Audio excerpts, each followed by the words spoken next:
1절부터 보시겠습니다. 신명기 15장 1절.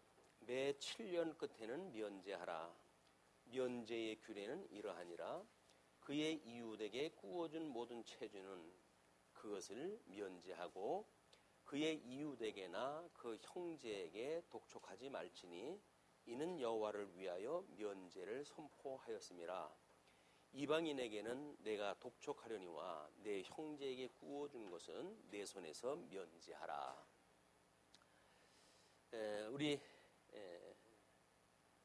규례에 대한 그 교훈 중에 12장서부터 14장 2절까지는 하나님을 섬기는 규례에 대해서 확인했다 했고요. 다음에 14장 3절로부터 이제 16장 17절까지가 백성을 성별하는 규례에 대한 내용인데, 우리 지난 14장에는 식물로서 성별할 것을 그렇게 이야기를 했습니다. 식물. 그리고 이제 그 15장에 넘어오게 되면 면제년을 지켜서 성별하라 이렇게 되어져 있어요. 이스라엘은 하나님을 기억하는 일, 이제 그 말씀을 가지고 기억을 하고 그랬으면 얼마나 좋겠습니까? 많은 구약 시대 때 그 어떤 배경에 의해서 절기를 통해 가지고 하나님을 기억하도록 하였습니다. 그래서 6월절을 중심으로 해서 1월, 이제 1월 15일을 6월절 첫 날로 이렇게 지키게 했죠. 그 6월절 이후에 우리가 무교절이라고 이제 무교절로 한 주간을 지켜야 돼요. 그 다음에 6월절 후에 초실절을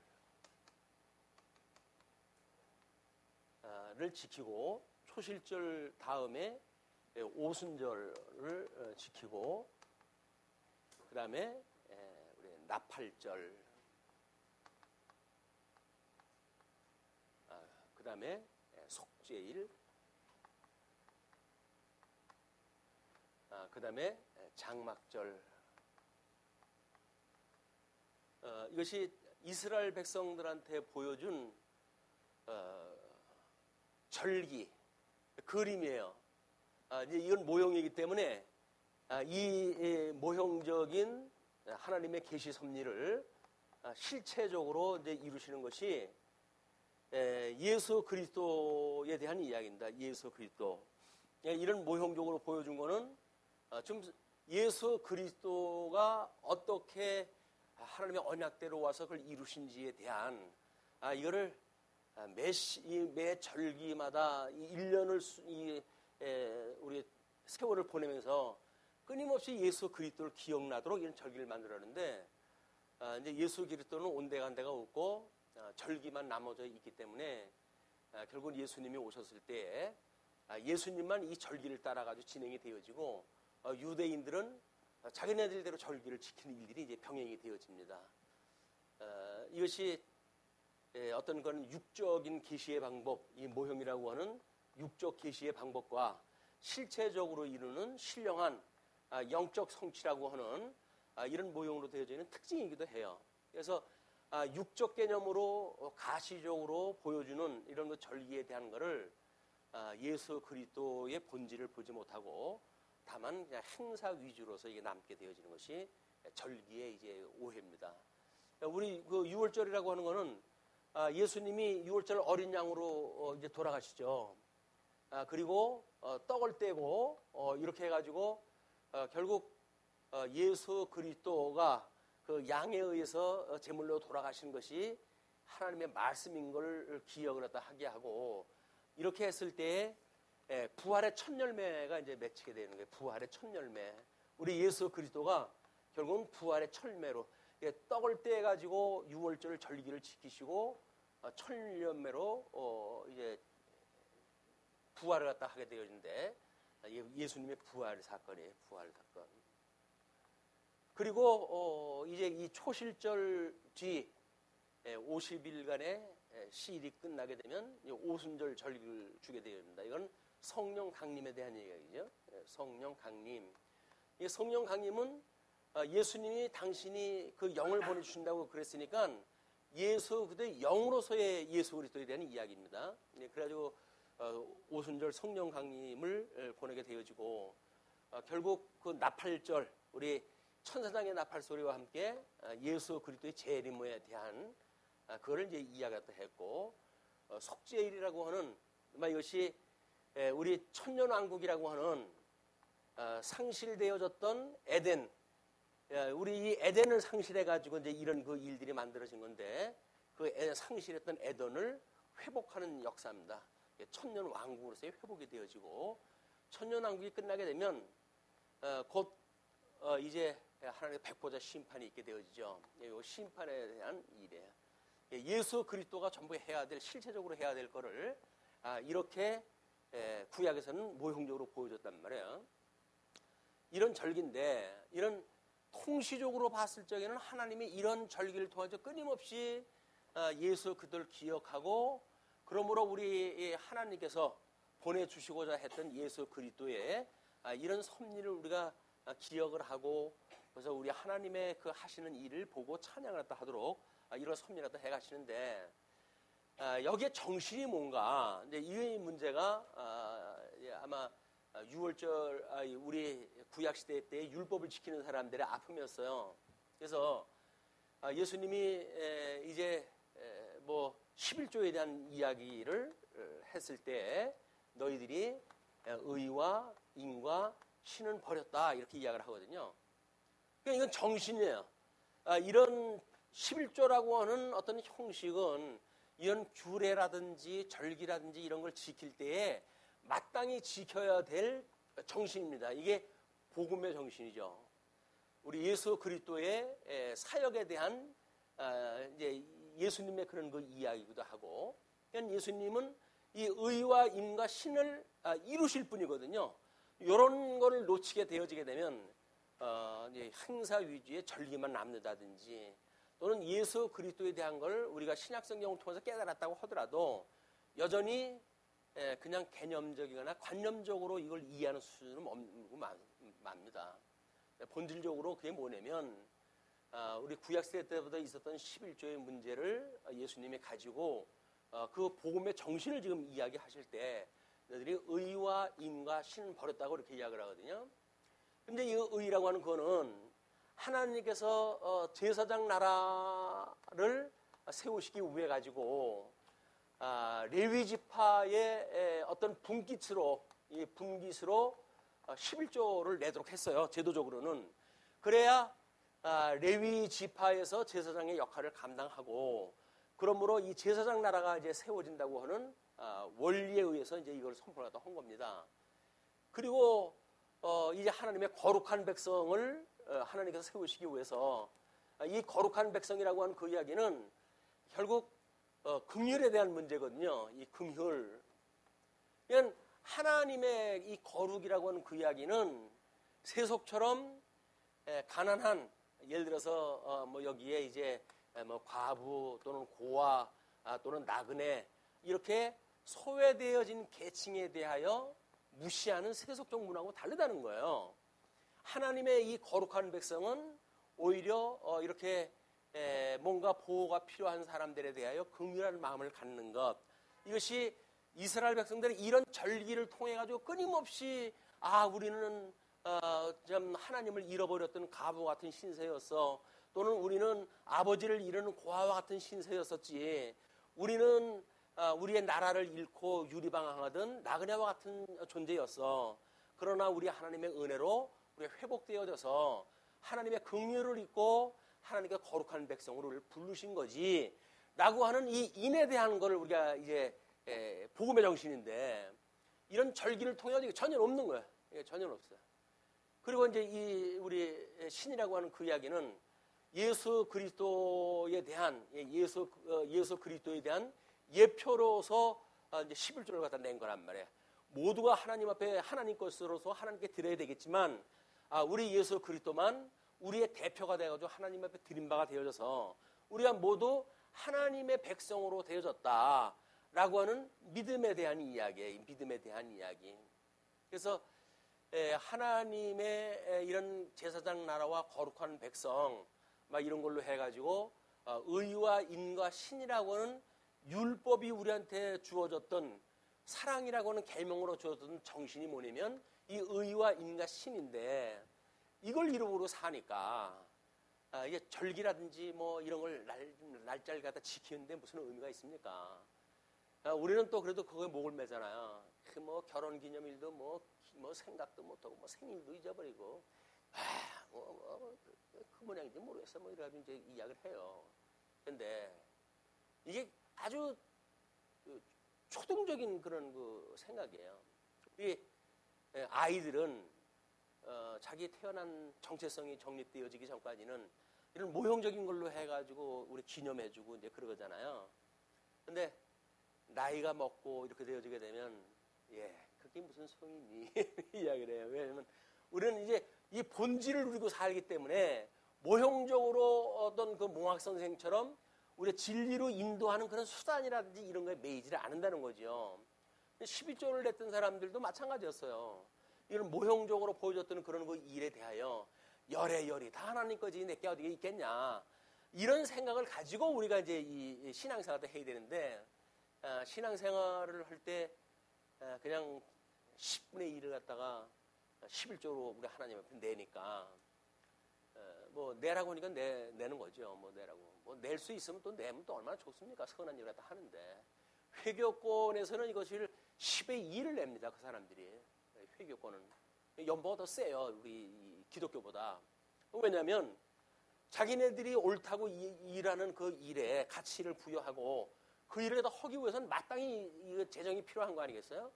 그 사람들은 구제라든지 이런 그 일을 많이 해야 되기 때문에 10의 2를 이 사람들은 이제 내는 정도거든요. 그래서 우리는 뭐 하나님께서 다 주신 거라고 말은 번듯하게 하죠. 아이고, 내가 하나님께로 나와서 하나님께 지음을 받은 피조물로 살아가는데 내게 하나님 건데 뭐 내게 뭐가 있습니까? 라고 이야기를 또 하면서 사실은 다 내 걸로 써요. 우리 하나님 주신 걸 다 내 걸로 쓴다고요. 왜냐면 하나님 앞에 드림바 되어졌다고 한 비유로는 그걸 내 걸로 쓰는 것이 유대인들이 가지고 있는 특징이었어요. 하나님께 드림바 되어졌어. 그러므로 그거는 이제 내가 언젠가 마음이 동했을 때 그냥 하나님께 드리면 되는 거야. 그래 놓고는 하나님 앞에 드리는 걸 유보를 갖다 해요. 그러면 명분은 하나님의 거예요. 그러면 사용은 누가 한다고요? 자기 본인이 사용하는 거예요. 그걸 유대인들의 그런 어떤 이런 복음적인 그 정신을 배제되어진 그 다음 책망했던 내용이기도 합니다.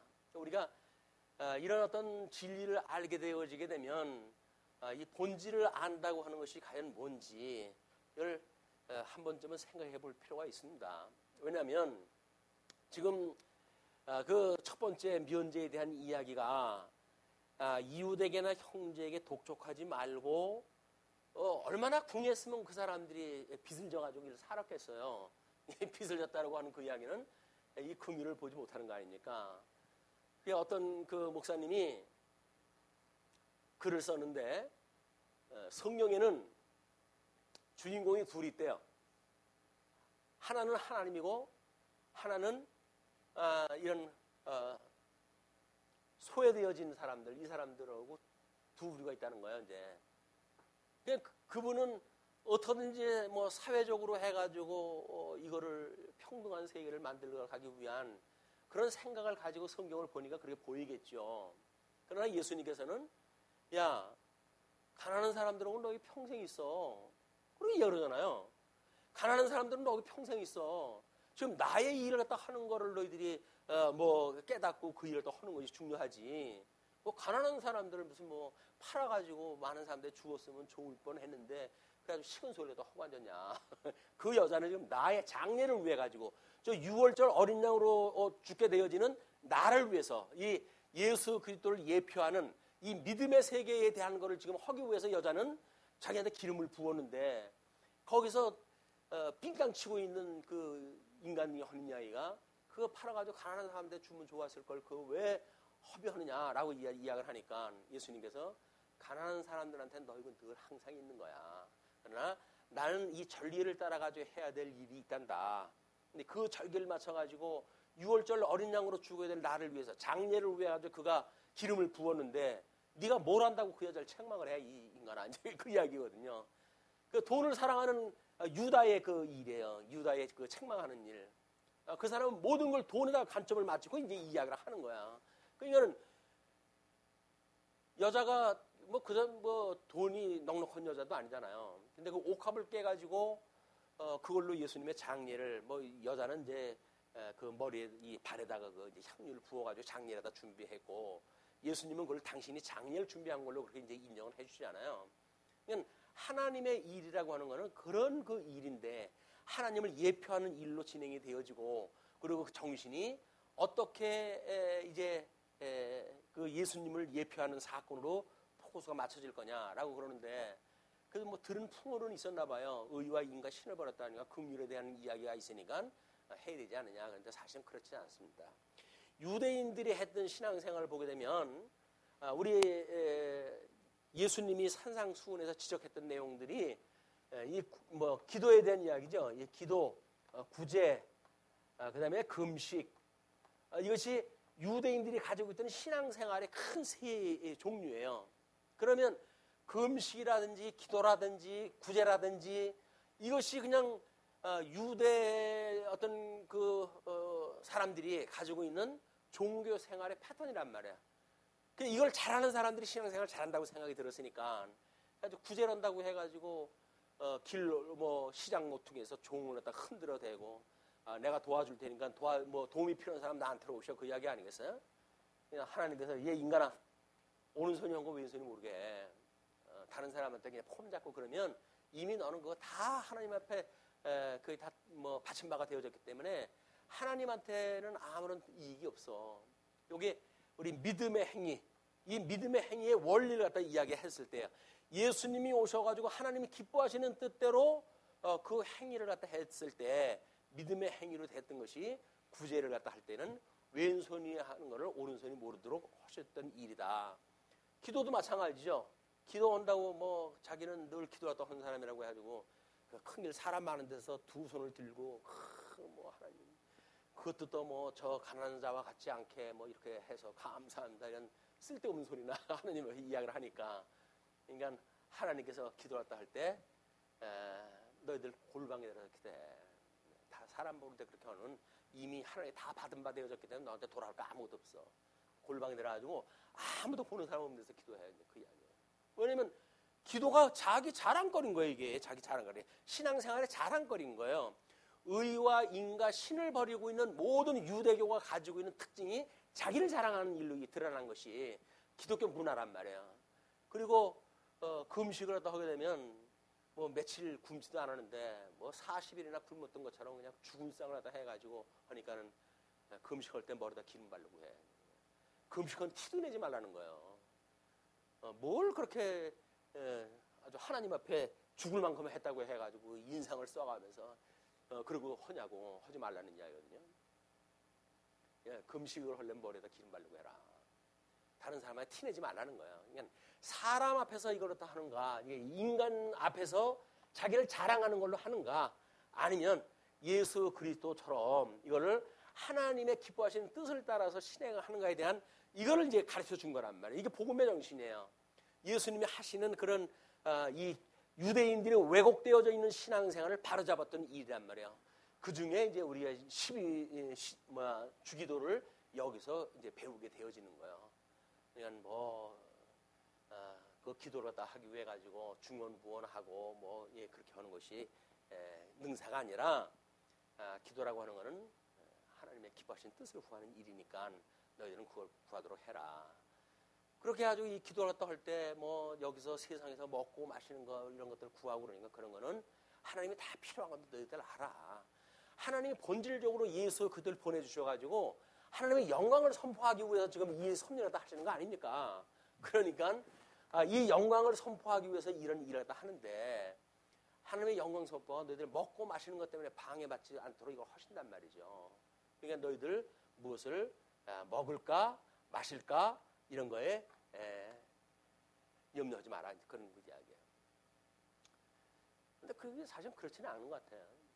이번 이제 목사님들 이제 우리 신년 되면 공동우회를 할 때 신임을 묻고 3년이 지나가면 제가 이제 사퇴를 갖다 해야 됩니다. 아니 목사님 육신이 멀쩡한데 왜 그만두려고 그래요? 성도들이 그만두래요 이제 늙으면. 그랬더니 그런 걸 누가 그러냐고. 그렇게 이야기하면서 그럼 당장 어떻게 역시려고 그러냐고 그래요. 네. 이거 문제 아니에요. 이거 문제. 먹고 마시는 거 어떻게 하려고 그러냐고. 뭐 집사람은 그 뭐 나라가 열심히 일을 갖다 해가지고 다 준비하고 있는데 뭐 걱정이냐고. 네, 맞아요. 그래서 아니 다른 사람들은 휴지 팔아가지고 뭐 생활했다 하는데 나라고 그런 거 팔아가지고 하면 안 되는 거요? 쉬운 소리를 갖다 했죠. 뭐 믿음이나 있는 것처럼 해가지고. 근데 어쩔 수 없는 거 아니에요. 그만두는 건 그만두는 거지. 10년을 한다고 해가지고 무슨 뭐 영생불사 해가면서 할 것도 아니고 언젠가는 고마줘야 될 일인데 이제 이런 거 문제가 현실 문제예요. 사실 다 그렇죠. 노후 준비 안 돼 있는 사람들의 입장에서 다 이제 그런 거 문제입니다. 네, 그런 것이 현실적인 문제고 그러나 우리 하나님께서 우리들한테 이제 그 복음을 전해 주실 때에는 이런 건 필요한 거 하나님 다 하신다는 거예요. 다 하신다. 너희들은 다만 그의 의와 나라 이것만 구해라. 의와 나라. 의와 나라가 우리 예수 그리스도의 양대 언약이란 말이에요. 그걸 갖다 구하게 되면 나머지 거는 다 하는 게 필요한 거라 다 알고 계셔. 주신다는 거예요. 그러니까 뭐 안 믿어줘도 이건 어쩔 수가 없어요. 믿어야 돼요. 안 믿어줘도 믿어야 되는 거예요. 뭐 믿습니다 뭐 이렇게 해가지고 되어질 일은 아니지만 끊임없이 하나님 앞에 이제 구해야 되겠죠. 무엇인가 먹을까 마실까에 연연하지 않도록 주님께서 이렇게 의와 나라를 구할 수 있는 믿음을 주세요. 우리는 끊임없이 하나님 앞에 구할 것은 믿음이지 어떤 조건을 구할 일은 아니라고 보여져요. 저한테 주신 믿음이 무엇인지 그 믿음을 구해야 될 일인데 뭐 목회자뿐이겠습니까? 뭐 생활하는 모든 그 노인의 문제고 대한민국 현재의 모든 사회적인 문제도 하죠.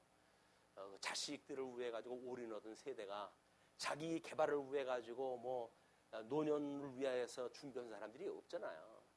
결국은 그러다가 이제 요즘처럼 그냥 뭐 아무도 모르는 가운데 세상을 떠나기도 하고 또는 뭐 생판 모르는 사람들이 먹을 거를 갖다 줘가지고 그래가지고 겨우 연명하면서 살아가기도 하고 때로는 뭐 이제 어떤 시설 같은 데 가가지고 완전히 반송장이 돼가지고 수용생활을 하듯이 그렇게 하면서 인생을 이제 살아가게 되어지고 이것이 노년의 아픈 현실의 문제라고 보여집니다. 뭐 때로는 뭐 80몇 세가 지금 평균 연령인데 10몇 년 동안이 아프면서 사는 시간이래요. 장수가 할 수 있도록 세상의 어떤 평균 수명은 늘어나는데 결국은 병 들어가지고 병 치료하면서 나머지 생을 살아가야 되는 이런 비극의 현실이 그렇게 세상에 돈이면 모든 게 다 된다고 주장하는 이 세상 권세가 주장했던 마지막 노인들의 마지막의 모습들이에요. 사망 권세가 그렇게 뭐 주장을 했던 대로 하게 되면 노후에 병 안 걸리고 건강한 모습으로 살아갈 수 있도록 지네들이 그렇게 해야 될 거 아니겠어요. 지네들한테 평생을 충성을 살아왔는데 나한테 절하면 천을 다 주겠다고 했던 것처럼 자기한테 충성을 다하고 살았는데 뭔가 좀 살아갈 만한 조건을 줘야 될 거 아닙니까? 근데 전혀 그렇지가 않아요. 예수님 믿고 믿지 않고 상관없이 전혀 엉뚱한 그런 삶을 살 수밖에 없다. 근데 그래도 우리가 말씀을 깨닫고 노인학을 통해서 공부를 했고 그리고 끊임없이 믿음을 구하는 우리들에게 과연 어떤 이제 앞길을 주실는지 몰라요. 앞에 일은 난 몰라요. 그걸 찬송을 뭐 이제 그 했던 가사자들도 뭐 나름대로 아주 엄청 힘든 믿음을 지켜가기 어려운 상황 속에서 그런 가사로 노래가 나오지 않았겠어요? 결국 우리들도 마찬가지인 것 같습니다. 이 믿음을 하나님께 주시지 않으면 내일은 날 몰라요. 그냥 그날 살아요. 주님께서 인도하신 대로 살아갈 뿐이에요 라고 하는 고백을 우리 하나님께 받으시고 싶으실 거예요. 그동안 하나님이 만사를 섭리하시는 주권자라고 배워왔는데 그런데 나중에 가지고 뭐 괜히 목회하다가 신세만 조졌네 이래가지고 하나님은 다 필요 없어. 이렇게 되면 이제 그게 완전히 지옥행이죠. 지옥으로 가는 거죠. 뭐 의의 열매가 그런 걸로 해가지고 지옥 갑니까? 믿음으로 구원받는 거 아닙니까? 믿었던 사람이 그렇게 되겠어요? 믿지 않았으니까 그런 짝이 나지. 믿은 사람은 그렇게 안 나와요. 그러니까 이 믿음을 우리가 끊임없이 구해야 되는 거예요. 믿음을 하나님 앞에 끊임없이 구해야 된다. 조건은 아무리 우리가 구해도 우리 그 교회 신문에 그 짧은 글 하다 소개하는 그 난이 있는데, 원리는 아무리 조금을 가르쳐줘도 충분하다. 충족되어진다 그 이야기예요. 그런데 방법은 아무리 많은 걸 가르쳐줘도 원리는 아주 작게 가르쳐줘도 충분하지만 방법은 아무리 가르쳐줘도 이거는 부족하다는 거예요. 이건 만족이겠죠. 만족. 이건 불만. 이걸로 이제 되어지는 겁니다. 방법이라고 하는 거는 우리 하나님 섭리하시는 다양한 섭리들 아니겠어요? 이걸 방법을 깨달아가지고 하나님 앞에 잘 살아간다는 이야기는 말이 안 되는 겁니다. 우리는 하나님 앞에 하나님이 어떠한 분인가를 성경을 통해서 그 원리적으로 깨닫게 됐을 때, 이게 복음이에요. 의와 인과 신을 가지고 있는 복음에 대한 원리이기 때문에 이걸 깨달은 사람들은 그냥 예수가 당신의 구속주예요 라고는 단마디를 듣고도 구원의 감격을 누릴 수가 있는 거예요.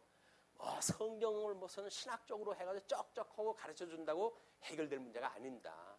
다만 이제 우리가 늘 이야기를 하지만 우리가 이런 거를 다양하도록 또는 구체적으로 또는 조직적으로 공부하는 이유는 워낙 세상이 어두워가지고 공격해오는 비진리의 세력들이 많잖아요. 그러니까 그걸 방어하기 위한 앞서가는 자들의 이것이 사랑의 수고지 결코 그것이 구원의 조건이 되는 게 아닙니다. 구원은 십자가의 도만 가지고 우리는 충분해요.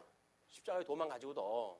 그런데 왜 말씀운동 서원께는 수많은 말씀 위에 이 말씀을 그렇게 말씀을 갖다가 이 성경대로 알고 성경대로 믿고 성경대로 살자라고 하는 것을 표로 걸 만큼 여기에 집착하다 하냐. 오전 오후 1시간 하는데 머리 쥐가 나겠다. 이렇게 생각이 들 거란 말이에요. 그러나 앞서가고 우리의 조건이 그렇다고 한다면 우리가 진리 체계를 가지고 무장을 해놔야 그렇지 않은 사람들에게 뭔가 방패막이에 대한 무기를 우리가 공급해 줄 수 있는 거 아닙니까? 그게 증인의 삶인 거예요. 우리 증인의 삶이에요. 다른 우리 초기 때처럼 복음을 증거한다고 해가지고 맨발로 또는 이렇게 가가지고 복음을 증거하는 거 중요하죠. 그러나 우리나라의 현재 어떤 복음의 신학적인 위상이라든지 이런 걸로 봐가지고는 맨발로 복음 증거하는 것이 증인이라고 여기는 시대가 아닙니다. 가끔 보면 이쪽에 시끄럽게 그 차에다가 확성기 달고 다니는 그 차들이 있어요. 예수전당 불신지옥 해가지고. 그거는 우리나라의 복음이 들어와서 초기 상태 때 그런 걸 가지고 복음을 증거하는 거지.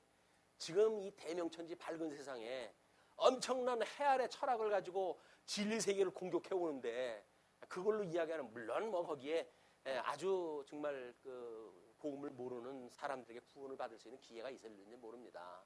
그러나 우리 현재 한국의 신학적인 그런 그 배경으로 봤을 적에는 우리는 진리로 무장을 했다 하는 것이 우리들의 주어진 사명이에요. 이제 증인으로서의 우리의 삶인 거예요. 그럼 우리는 내부적으로 우리의 교회 생활에 그런 진리를 지키는 일에 충분하게 경제적인 거나 시간적인 거나 또는 우리의 노력이라든지 이런 거를 묶어내는 일이 중요한 거예요. 이걸 다른 교회하고 뭔가 획일적으로 통일을 시키자. 다른 나라에서, 다른 그 교회에서 길거리 전도를 했다 하니까 우리도 길거리 전도했다 해야 된다든가, 또는 다른 교회에서 이웃을 위해 가지고 밥이라도 주고 그러는데 다른 교회 보니까 길거리에다가 커피도 끓여가지고 제공을 하다 하든지 우리 뭐라도 해야 될 거 아니냐, 이런 이야기도 하는데 그런 거 안 해도 돼요. 왜? 다른 분들이 하니까. 우리는 차별화를 해서 할 필요가 있잖아요. 그럼 우리 교회의 특성이 뭐예요?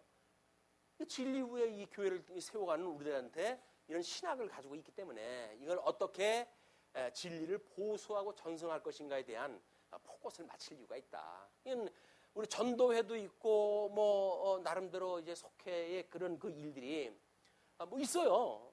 그럼 다른 사람들처럼 하기 위해 가지고 돈이 있어야 되는데 돈이 없어요. 그래가지고 물건 팔아가지고 돈을 좀 벌어야 재원을 마련해야 되겠습니다. 해가지고 여기서 시장을 만들어 놓고 그리고 거기서 돈 몇 푼 얻어가지고 무슨 일을 합니까 그게. 그것도 뭐 사람 많은 데가 돼야 뭐 물건을 내놔도 좀 돈이 되지. 몇 사람이 있는데 왜 돈이 됩니까? 안 되는 거예요. 괜히 사람 모습만 추해집니다. 하나님은 뭘 먹을까 마실까 염려하지 말라 그러는데 교회에서 그걸로 장사를 갖다 해야지 모르겠다는 거예요. 여전도에 이 젓갈이나 좀 팔아가지고 김장 때 돈 좀 만나고 그건 뭘 해요 그걸. 그건 그렇게 하는 교회들이 있으니까 거기다 맡기면 돼요. 우리나라 교회에는 충분한 뭐 이상이 있고 표어가 있고 우리들이 해야 될 지향하는 바가 있지 않습니까? 그 지향하는 바를 어떻게 조직을 갖다 하고 또는 우리들의 어떤 힘을 집중하는 갖다 시켜가지고 그걸 능률적으로 해갈 것인가에 대한 이건 기도가 그렇게 필요하지 않는가 이런 생각이 들어요. 그래서 그렇게 해야 다른 사람들처럼 못해가지고 어떡하지라고 하는 염려도 덜어버릴 수가 있잖아요. 그걸 대안이 있어야 뭐가 될 거 아닙니까? 대안도 없어. 그래 놓고 뭐 차별하는 됐다고 생각을 하는데, 그럼 뭐예요? 전도도 안 오고, 아무것도 안 해요.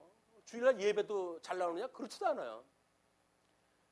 그럼 목사만 복단을 갖다 하는 거야. 목사님은 전도도 안 오고 왜 그러시냐고. 아니, 전도는 전도회가 있으면 그래도 거기서 뭐가 주체가 되고 해야 되는 거 아닙니까? 그 성경 연구하기 바쁜 목사한테 전도 안 한다고 해가지고 그렇게 구박이나 하고 앉았고, 난 참 답답한 거예요. 답답한 거예요. 이런 것이 나름대로 말씀으로 우리가 새로운 어떤 신무기를 개발을 갖다 하고 하는데, 아니 이북 같은 데서는 왜 핵개발을 갖다 한다고 하는데 그 미국하고 맞서가지고 맞짱 뜨고 있지 않습니까 지금. 아니 핵무기 그거 뭐 제대로 됐는지 안 됐는지 모르겠어요. 그지만 그거 가지고 세계를 대상으로 해가지고 싸우고 있는데, 아니 이 진리의 말씀은 이게 핵폭탄보다 더한 이 진리의 말씀을 가지고 뭐가 부족하다고 그 일을 하겠어요 우리가. 우리들의 위상을 우리가 새롭게 할 이유가 있다. 본질을 알게 되면, 의와 인과 신이라고 하는 본질을 알게 되어지게 되면 이걸 극대화할 수 있는 우리들의 방법이 있죠. 그것이 말씀 운동 정신으로 만들어지는 교회 문화란 말이에요.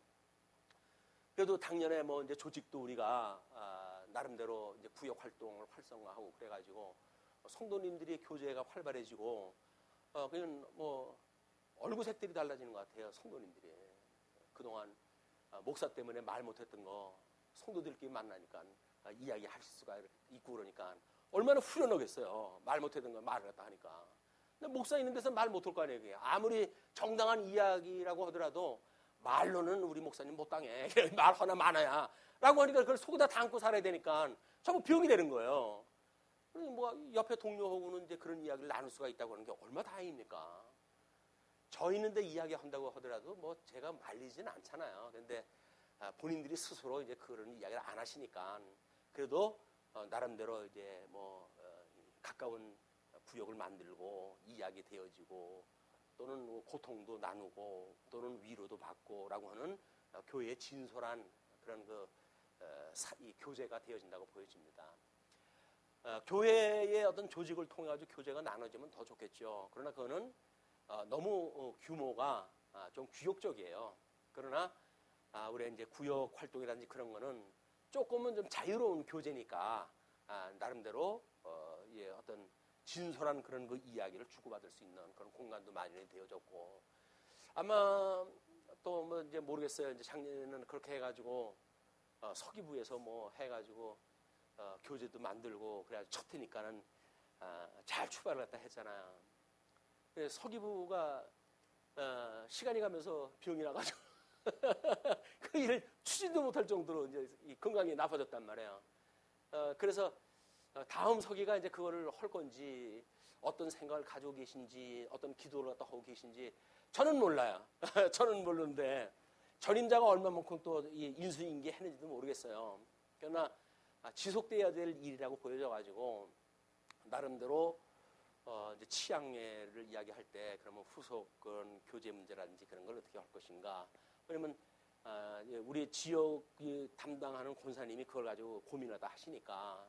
그래서 이제 종교개혁 500주년을 맞이해서 우리가 그동안 믿음의 선배들이 어떤 원리를 가지고 신학 체계를 만들었는지 그런 걸 아주 원점으로 돌아가서 공부하는 것도 좋겠다. 그래가지고 웨스트민스터 신앙고백의 대열이 문답 그걸 가지고 제가 이제 만들어 드릴 거야. 그러니까 뭐 다는 뭐 힘들어지니까 한 달 분이라든지 이렇게 해가지고 소개도 하면 그걸 돌려가면서 이제 뭐 좀 보시고 그렇게 되면 충분한 교재가 되어지고 그리고 아주 질문을 논리적으로 순서가 되어져 있기 때문에 우리가 마음을 열고 그 신조를 공부하게 되면 그동안 깨닫지 못했던 것 아니면 깨달았던 것을 체계화되어지는 것 이거에 많은 유익이 있다고 보여집니다. 복잡하지도 않아요. 이거는 성경 공부하는데 구역 활동하면서 성경 공부하는데 부담되지 않을 그런 내용으로 해가지고 자료를 제가 제공하다 할게요.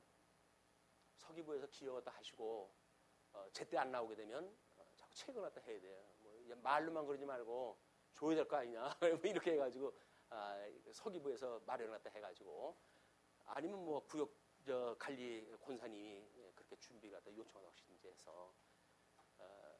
해서 우리가 뭔가 새로운 교재를 가지고 좀 쉬운 방법으로 그런 유지가 됐으면 좋겠다는 생각이 듭니다. 이게 다 조직의 문제예요. 이런 걸 어떻게 거룩한 하나님의 백성들을 하나님께서 거룩한 백성으로 만들어 가실까에 대한 원리란 말이에요. 이게 면제년에 대한 면제년이라고 하는 특별한 욕하는 거 아닙니다. 면제년 면제에 대한 그걸 기억나게 하는 연수를 매 7년마다 이걸 주신 거야. 1년마다 이렇게 해서 예수 그리스도를 깨닫고 여기서 속죄일이 있잖아요. 속죄일이 있고 예수님 제 이름으로 아주 회복되어지는 게 다 있어요. 근데 7년이 되어지게 되면 실질적으로 모든 빚진 걸 다 탕감받는 1만 달란트 탕감받는 정도의 그런 면제를 직접 우리 문화 속에서 체험을 하는 거예요. 그러니까 우리도 이제 문화 속에 그런 게 있을지 몰라요. 뭐 성도들끼리 뭐 빚지고 그런 일은 우리가 하지는 않겠지만 그런 거 뭐 마음의 빚이라고 그런 것이 있다고 하더라도 우리가 어떤 뭐 구역 활동에 1년에 몇 번이나 만나실는지 모르겠어요. 그러면 전반기 후반기로 나눠가지고 우리 마음에 가지고 있는 모든 빚을 탕감받자라고 해가지고 뭐 신앙 고백을 하시면서 교제를 통해 가지고 그래 내가 당신한테 그렇게 서운했던 거 용서를 때 해줬으면 좋겠어. 뭐 이래가지고 용서를 받으면 얼마나 좋겠어요. 마음이 가벼워지고 이게 없으니까 뭐 말은 번듯하고 멀쩡한 것 같은데 실질적으로 보게 되면 나 힘들어. 이런 게 나올 수 있는 거예요. 그렇게 힘들지 않도록 교회 조직이 돌아가는데도 불구하고 적응이 못하면 그런 반응이 날 수가 있기 때문에 그런 거를 탕감받는 어떤 그런 걸 강조하는 시간을 갖는 것도 유익하지 않을까 싶어요. 당신한테 내가 힘들게 한 것이 있다고 한다면 미안해. 그 뭐였어? 라고 그러면 뭐 집사님한테 난 그런 오해받은 거 없어. 다만 이런 일을 했을 때 내가 좀 시험에 들었었지. 들을 뻔했었지. 이렇게 한다든지 가볍게 정리했다 해서라도 그런 것들을 털어내는 시간들이 우리한테 필요하다. 하나님 앞에 우리 죄의 용서 다 빌지요. 그럼 성도한테 빌지 않는다고 한다면 그게 무슨 의미가 있어요? 성도를 아프게 하고 그래놓고 무슨 나는 진리로 인해서 자유를 얻었어라고 이야기를 하게 되면 그 자유 무효입니다. 이 지체는 옥석에다 집어넣고 자기는 자유를 얻었다는 게 말이 돼요? 1만 달란트 탕감받은 사람이 100대너리온 빚진 자를 갖다 감옥에다 집어넣고 무슨 탕감을 받아요? 예수님께서 곧바로 취소했는데 안 되는 거예요, 이거는. 그러면 우리 가까운 이웃, 갇힌 그런 이웃에게 탕감에 대한 이야기를 공부하는 것, 이것이 면제년에 대한 의미를 공부하는 그런 이유일 수도 있을 것 같아요.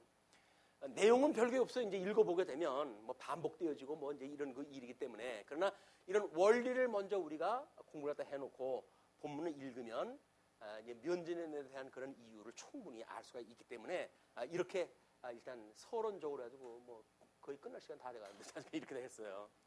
자, 그럼 이제 본문 읽어갑니다. 15장 1절로 3절까지 7년마다 돌아오는 빚의 면제년을 소개를 갖다 했고 12절로부터 왜 이게 12절로 띄었죠? 면제년에 풀어줄 동족의 그것도 종을 갖다가 무슨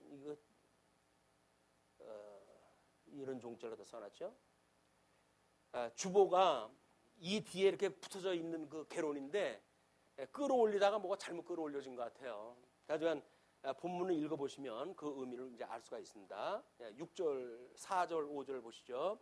내가 만일 내 하나님 여호와의 말씀만 듣고 내가 오늘 내게 내리는 그 명령을 다 지켜 행하면 내 하나님 여호와께서 내게 기업으로 주신 땅에서 내가 반드시 복을 받으리니 너희 중에 가난한 자가 없으리라. 가난한 자가 뭐예요? 가난한 자가 우리 이웃에 밥 굶는 사람이 가난한 자가 아닙니다. 말씀을 못 먹는 사람들이 가난한 자예요. 이 풍요로운 음식을 우리는 만들어 놓고 나도 안 먹고 다른 사람도 안 주고 그게 무슨 놀부심보예요 이게. 우리가 가지고 있는 알고 있는 이 진리의 체계를 어떻게 이웃에게 효과적으로 전하게 되어지는지. 전도회가 이제 구성이 되면 모르겠어요. 사업을 어떻게 만들어 가는지는 모르겠지만 전도회 사업에 뭐 어떤 사업을 또 하실까요? 전도? 구체적으로 뭐 계획이 있으신가요? 그러면 최소한도 우리 뭐 통신 전도라든가 뭐 편지 전도라든가 뭐 이런 거가 무슨 계획이 있으신가요? 해볼 만한 일이죠. 우리가 전도회에서 하는 사업이.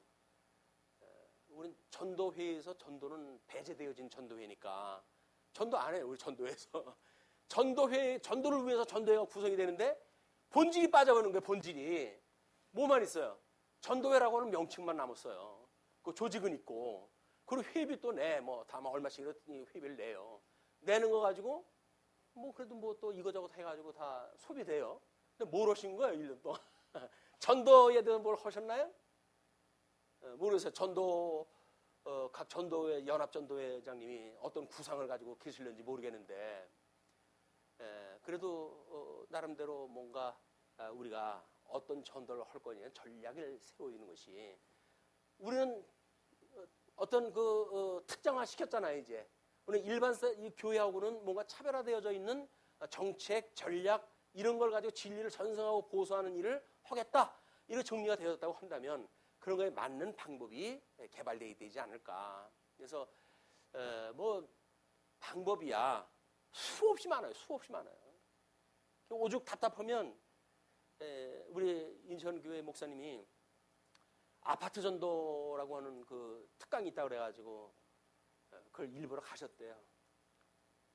가서 봤더니 그동안 우리가 그렇게 외면하고 했던 그런 그 문제들에 뭔가 좀 많은 생각을 했던 시간은 됐다고 이렇게 이야기하시더라고요.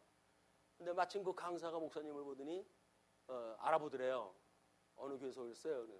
아무 교회에서 왔습니다. 그랬더니 그러면 날짜를 보더니 이날에 날짜 잡아가지고 하십시다 그러더래요.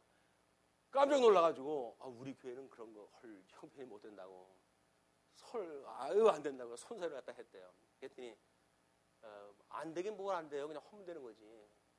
돈 거기 하나도 안 내고 우리가 다 지원해가지고 할 거니까 하시라고. 그럼 교회 가서 의논할게요.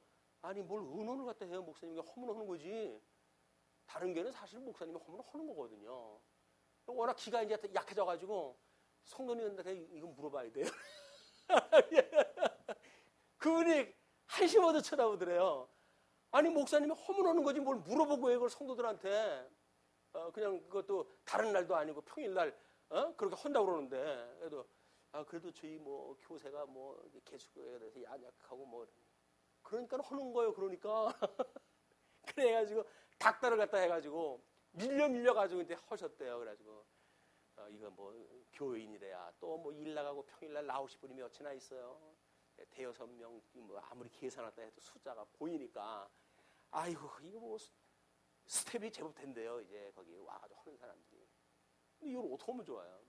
그래가지고 이제 자기 다니는 신학교 뭐 이런 또 뭐 알고 있는 동문들 해가지고 연락을 갖다 해가지고 목사님이 하고 뭐 수천 장이 전단지가 왔대요. 그걸 무슨 수로 다 돌려요? 목사님이 혼자 돌릴 수도 없고 성님들이 하라고 해도 하시겠어요? 여지껏 안 해온 세월이 얼만데? 이거 어떡합니까? 그랬더니 신문에 넣어가지고 돌리세요 그러더래. 그래가지고 그걸 신문에 넣어가지고 전부 돌렸대요.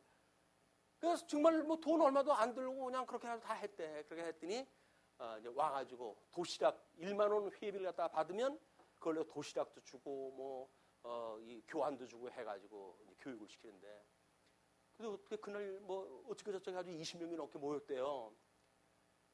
한숨이 다 쉬어지더래요. 아유, 다행이다. 그래서 외부에서 뭐 강사가 오는데 이거 뭐 내 꼴 남 보이는 것도 아니고 괜히 한다고 그래가지고 망신 나가는 거 아닌가 그랬더니 하나님께서 그렇게 피해 일기를 줘가지고 하셨대요. 무슨 내용인지 궁금하잖아요. 그래서 그거 녹화해놨어 그랬더니 녹화해놨대요. 그럼 나한테 그 파일 좀 보내줘.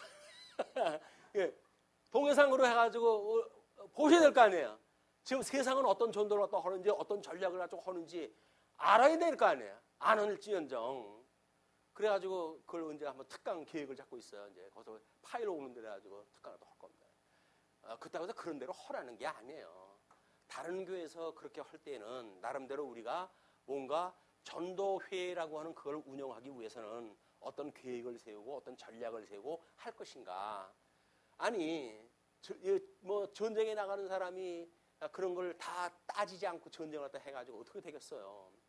예수님이 예를 들었을 때도 그런 이야기가 나오기 때문에 우리가 이런 전도회를 만들고 새로운 새해에 이런 그 어떤 구조적 진행을 할 때 나름대로 전략적 이런 게 필요하다. 매년 했으니까 아유 그대로 해 그냥 작년에 하던 거대로 그냥 해 라고 서기부에다 제출하다 해가지고 공동의견 나오면 뭐래 1년 내내 그냥 아무것도 안 하고 그냥 지나갈 건데 그러니까 그거를 뭔가 전략을 세운 전략도 이제 이게 새해가 바뀌니까 이런 걸로 봤을 때 필요하다고 생각이 들어가지고 말씀 남김에 하는 거예요. 뭐 말씀드렸듯이 3년 후에 저 이제 끝나는데 뭔 말을 못 하겠어요. 이제 뭐 무서워서 말을 못 해요. 제가 그동안 말 못했던 거 다 할 건데 이제 3년 동안 막 쏟아낼 거야. 이제 뭐 그만둘 건데 어서 올 거야. 이제 그러니까 다음 사람이 왔을 때도 뭔가 변화가 있고 새로운 변화가 만들어져야지. 언제까지 그냥 뭐 이렇게 어린애처럼 지낼 수는 없잖아요. 그래도 말씀으로 해가지고 우리가 먹고 산 세월이 얼만데 성장이 돼가지고 이미 저쪽 아래에서부터 옛날서부터 생각하게 되면 20년 청년들은 됐을 거예요. 청년은 맨날 뭐 우리 어린아이들처럼 말씀이나 그냥 따박 받아먹는 것만 해도 다행인지를 아셔. 근데 목사님 아유 감사합니다. 그걸 강론해가지고 먹으면 뭘 하고 있어요. 그게 힘이 돼가지고 뭔가 우리들의 열매로 맺혀져야지. 그런 일들을 좀 더 이제 실질적으로 나오는 그런 그 일로 한번 계획을 세워줬으면 좋겠습니다. 여기 이야기 7절서부터의 이야기도 이제 그 복을 주신다고 그래요. 내 하나님 여호와께서 내게 허락하신 대로 내게 복을 주시리니 내가 여러 나라에 꾸어줄지라도 너는 꾸지 아니하겠고 내가 여러 나라를 통치할지라도 너는 통치를 당하지 아니하리라. 자, 우리는 모든 걸 통치할 수 있는 권능을 받았어요. 성령으로 하여금 권능을 받았잖아요. 그런데 모든 문화의 종이 돼버렸어. 이제 뭐 모든 사회적인 문화의 종이 돼버려가지고 사회가 요구하는 대로 살아가야 돼.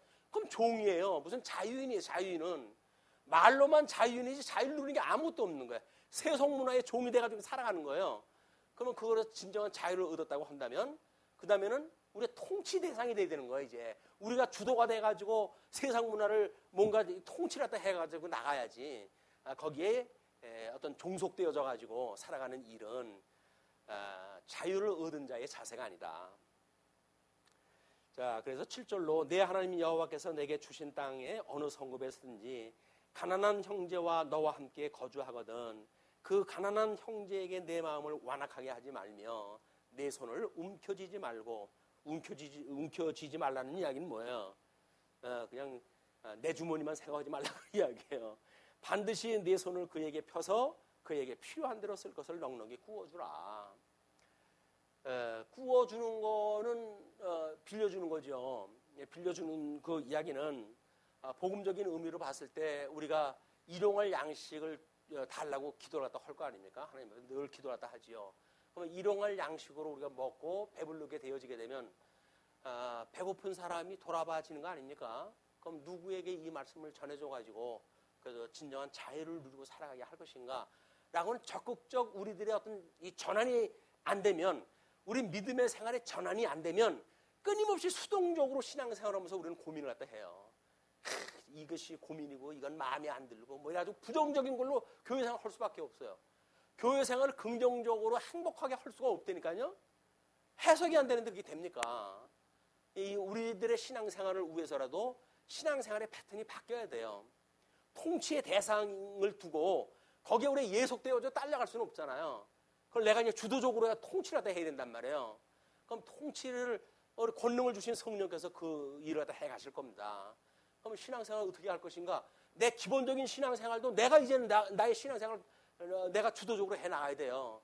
그걸 예속적으로 해도 누구 때문에 못 해먹겠어? 이런 이야기는 말이 안 되는 거예요. 아니 예수님이 다 초석을 깔아놓고 성령을 보내줘서 권능까지 줬고 근데 뭐 지세 때문에 그 일을 못합니까? 말이 돼요 그게? 안 되는 거예요 이게. 신앙적으로 해석이 안 돼 있는 거예요. 우리는 다른 사람 핑계 댈 수가 없어요. 하나님께 핑계하지 못하도록 이미 말씀으로 해가지고 너무나 많은 걸로 말씀으로 주셨기 때문에 핑계 댈 수가 없어요. 모든 건 이제 우리 책임이에요. 우리 책임이라는 건 뭐예요? 하나님께 책임 물을 거예요. 우리한테. 주신 게 있는데 그거 하나님께서 돌려받지 않으시겠어요? 당신의 영광이 어디서 누군가가 다른 사람이 가로채고 앉았는데 안 되는 거예요. 그게. 하나님한테 두려운 마음이 없는 거예요. 그걸 우리가 경외심이라고 이렇게 이야기해요. 경외심. 우리 3살 먹은 애들은 할아버지 수염을 끄들어요. 왜 그렇습니까? 할아버지의 그 위험을 모르니까. 그러나 장성했는데 20살이나 돼가지고 할아버지 수염 끄들면 그걸 할아버지가 놔두겠어요? 몽둥이 찜질하다 하지. 그러니까 경외심이라고 하는 거는 우리 아버지야, 우리 하나님은 우리 아버지야, 나를 모든 죄에서 구원하다 하셨어 라는 간격으로 시작이 되어지지만 어느 정도 우리가 믿음의 경륜을 가게 되면 그분을 높이는, 그분을 위한 삶으로 전환이 되어지는 거예요. 왜 나이는 먹어가는데 믿음의 나이는 안 먹어갈까요? 늘 싸구려 복음만 들으니까 그러는 거예요. 싸구려 복음. 당신은 죄에서 구원받았어요. 무슨 죄에서 구원받았나요? 몰라요. 자기가 난 모든 죄에서 구원받았어요. 죄에 대해서 한번 조목조목 이야기를 다 해보시죠. 그건 구체적인 죄의 생각도 안 합니다. 그건 죄 용서 안 받은 거예요. 아니, 자기 죄가 용서받았는데 그걸 모르고 있다고요? 거짓말이지. 죄 용서받았으면 알 거 아니겠어요? 뭐 어떤 죄로부터 구원을 받았는지. 그걸 퉁쳐가지고 난 죄에서 구원받았어. 그게 밀양 사건이에요. 아니 남의 그 새끼를 갖다 죽였으면 마땅히 그 부모한테 사죄를 갖다 해야지. 뭐 옥중에서 복음 듣고 구원받았다고 해가지고 난 하나님 앞에 다 구원받았어요. 여자가 돌아버리잖아요. 교회 이 복음이 전부 깡통이다 해가지고 뒤집어 엎고 난리가 쳐지는 거예요. 싸구려 복음 이건 우리가 상당히 경계해야 될 문제입니다. 정말 어떤 죄로부터 구원을 받았는지 구체화해서 우리 의를 이루는 데도 얼마나 필요한 덕목들입니까? 구체화되어지는 신앙생활도 필요하고 그런 걸로 성장하게 되어지게 되면 하나님의 경외심에 우리가 스스로 우리의 옷깃을 여미게 되어지는 자세가 나온다. 예, 그리고 10절 너는 반드시 그에게 줄 것이요 줄 때에는 아끼는 마음을 품지 말 것이니라. 이로 말미암아 내 하나님 여호와께서 내게 하는 모든 일과 내 손이 닿는 모든 일에 내게 복을 주시리라. 땅에는 언제든지 가난한 자가 그치지 아니하겠으므로 내가 내게 명령하여 이르노니 너는 반드시 내 땅 안에 내 형제 중 곤란한 자와 궁핍한 자에게 내 손을 펼치니라. 신약성경에서 이걸 뭐라고 그래요? 피차 가르치라 이렇게 이야기해요. 피차 가르치라. 복음은 진리와 함께 기뻐하는 게 사랑이거든요. 진리와 함께 기뻐하려고 한다면 피차 가르쳐야 되는 거예요. 아, 나는 이런 일로 해서 은혜를 깨달았어. 은혜를 나누고 그렇게 해가지고 그냥 지나갔던 사람이 그러네. 내가 생각해보니까 나도 그런 일이 있었는데 그게 내가 은혜인데 잊어버리고 있었네. 은혜를 다시 기억하다 하고 이런 적극적인 신앙